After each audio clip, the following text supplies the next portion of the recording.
Mr. President, Mr. Secretary, Admiral Richardson, and thank you again, Admiral, for my honorary National Aviator selection.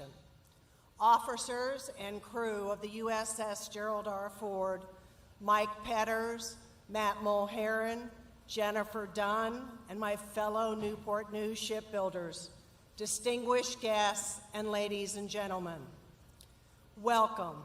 What a magnificent day this is for the young life of this mighty ship.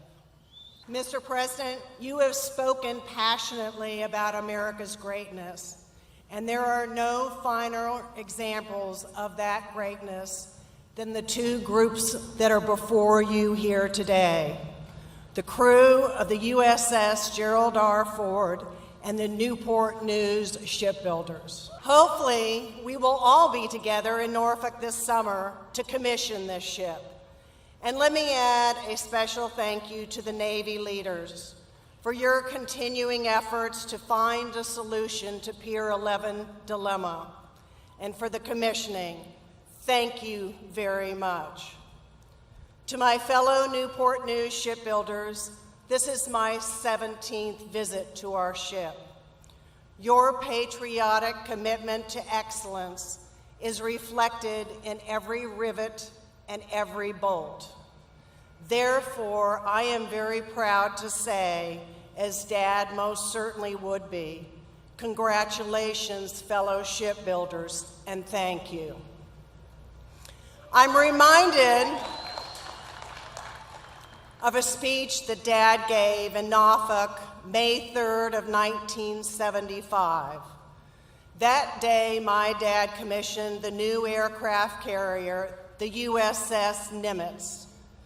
4 decades after the Nimitz was commissioning, the words that Dad spoke that day are still spot on and accurate. The President, it's as if we can hear Dad's voice speaking to us about the USS Gerald R. Ford.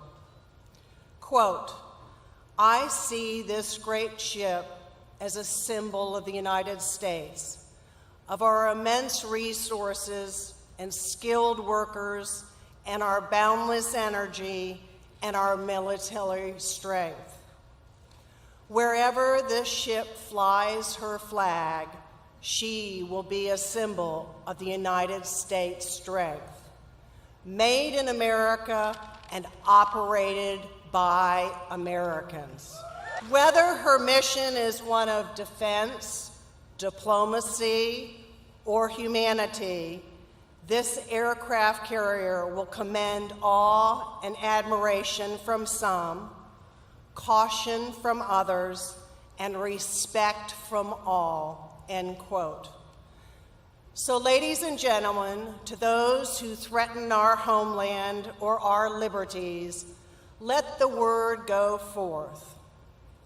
Very soon, 100,000 tons of the most powerful warship ever known will report for duty to her commander-in-chief. Congratulations, crew members, and Godspeed. Therefore, ladies and gentlemen, as a ship sponsor of the USS Gerald R. Ford, and on behalf of the 38th President of the United States, it is a high honor to introduce and welcome to Dad's namesake aircraft carrier, the 45th President of the United States, Donald J.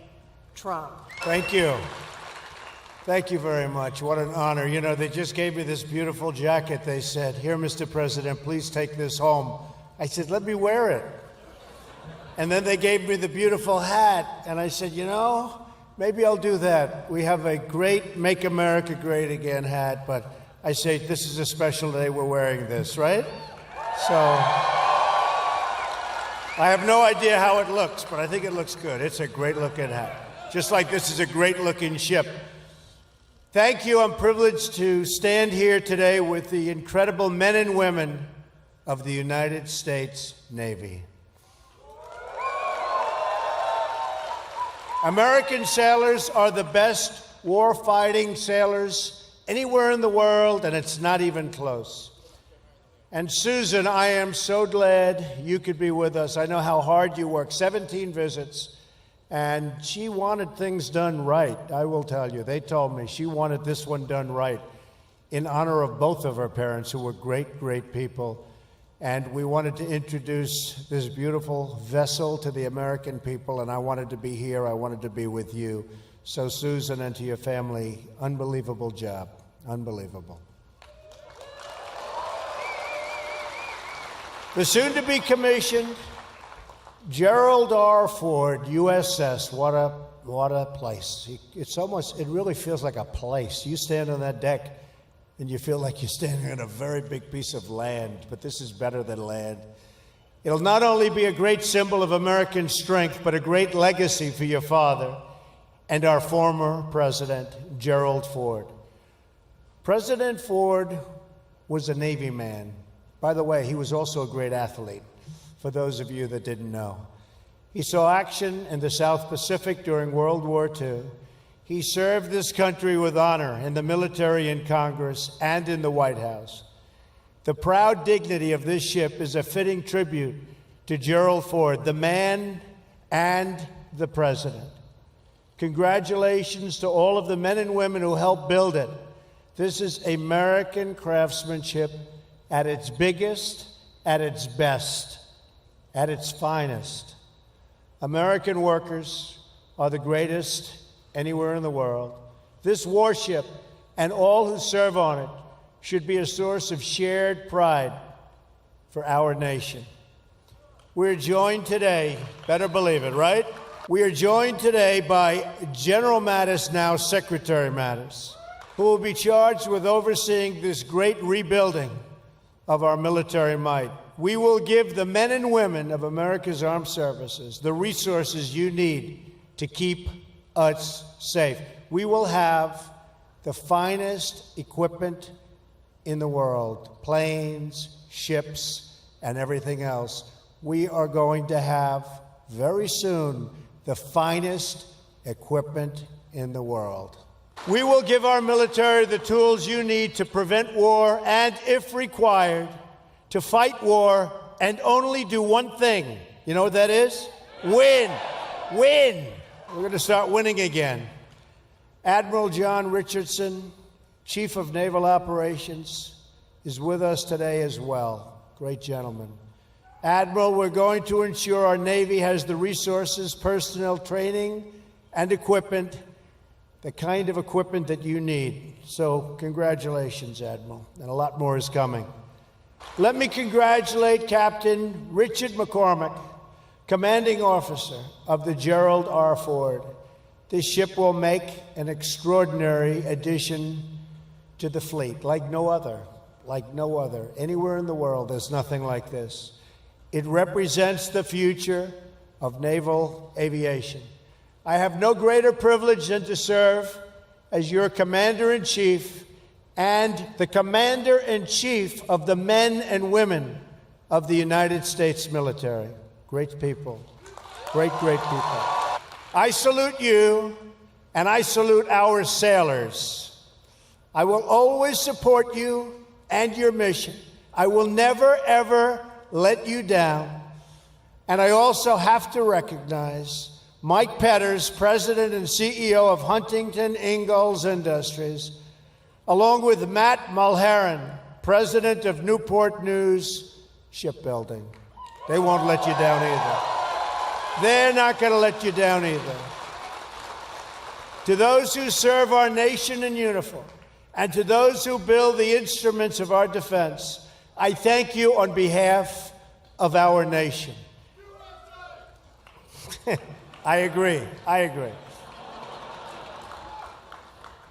Our carriers are the centerpiece of American military might overseas. We are standing today on 4.5 acres of combat power and sovereign U.S. territory, the likes of which there is nothing to compete. There is no competition to this ship. It is a monument to American might that will provide the strength necessary to ensure peace. This ship will carry 4,500 personnel and 70 aircraft and will be a vital component of our defense. This carrier and the new ships in the Ford class will expand the ability of our nation to carry out vital missions on the oceans to project American power in distant lands. Hopefully, it's power we don't have to use. But if we do, they're in big, big trouble. This great aircraft carrier provides essential capabilities to keep us safe from terrorism and take the fight to the enemy for many years in the future. The great Admiral Nimitz, who commanded the U.S. Pacific Fleet through the Second World War, once said, "It is the function of the Navy to carry the war to the enemy so that it will not be fought on U.S. soil." True. And it was under Admiral Nimitz's command 75 years ago this June that the Navy did just that. At the Battle of Midway, you've all known about the Battle of Midway, where the sailors of the U.S. Navy fought with a bravery that will be remembered throughout the ages. Storied bravery throughout the ages. The backbone of the American fleet at Midway was three beautiful aircraft carriers: the Yorktown, the Enterprise, and the Hornet. All three were built with American hands right here at the Newport News shipyard. At Midway, America was greatly outnumbered by, a lot. And its fleet badly damaged, but the heroic deeds changed the course of history. Many brave Americans died that day, and through their sacrifice, they turned the tide of the Pacific War. It was a tough tide. It was a big tide. It was a vicious tide, and they turned it.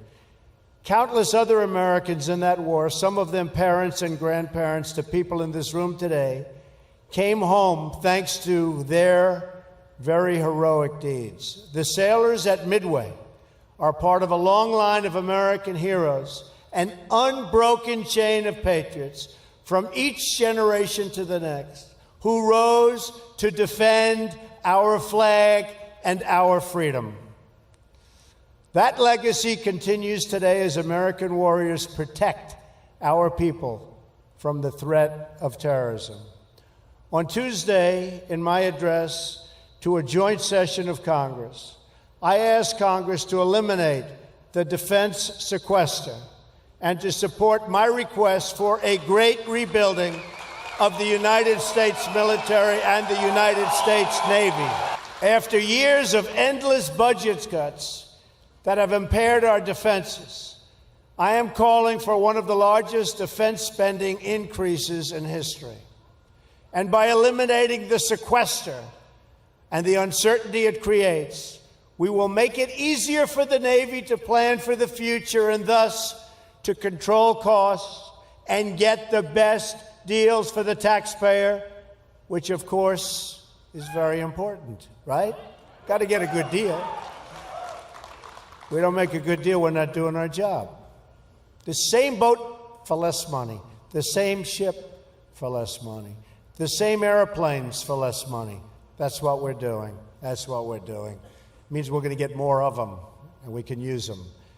Our military requires sustained, stable funding to meet the growing needs placed in our defense. Right now, our aging frontline strike and strike fighters, the whole aircraft, many, many aircraft, are often more likely to be down for maintenance than they are to be up in the sky. Our Navy is now the smallest it's been since, believe it or not, World War I. Don't worry. Going to soon be the largest it's been. Don't worry. Think of that. Think of that. In these troubled times, our Navy is the smallest it's been since World War I. That's a long time ago. In fact, I just spoke with Navy and industry leaders and have discussed my plans to undertake a major expansion of our entire Navy fleet, including having the 12-carrier Navy we need. We also need more aircraft, modernized capabilities, and greater force levels. Additionally, we must vastly improve our cyber capabilities. This great rebuilding effort will create many jobs in Virginia and all across America, and it will also spur new technology and new innovation. America has always been the country that boldly leads the world into the future, and my budget will ensure we do so and continue to do exactly that. American ships will sail the seas. American planes will soar the skies. American workers will build our fleets. And America's military will ensure that even though the darkest nights and throughout, a bright and glowing sun will always shine on our nation and on our people. Our Navy is great. Our Navy is great. Our people are great. Our republic will meet any challenge, defeat any danger, face any threat, and always seek true and lasting peace. May God bless our military. May God bless our Navy.